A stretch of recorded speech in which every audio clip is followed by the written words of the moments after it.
guys are preparing to to raise that water tank on top of Norwich Union towers.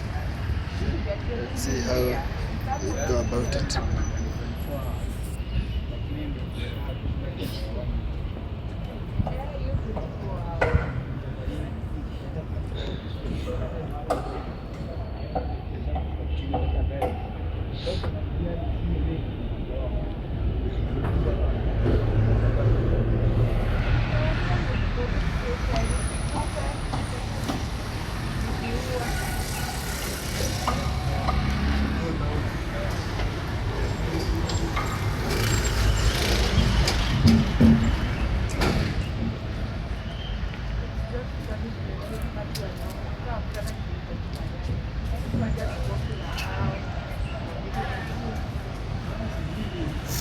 It's quite a tall building.